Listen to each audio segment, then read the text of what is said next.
Пап.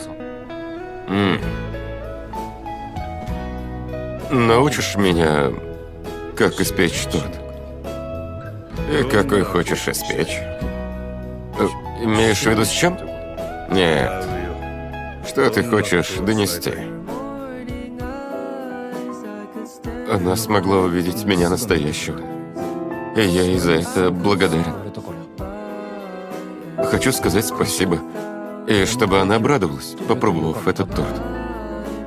Чтобы была счастлива. Другое дело. Когда ее день рождения? 22-го. Через 2 недели, значит. Натаскаю тебя к этому времени.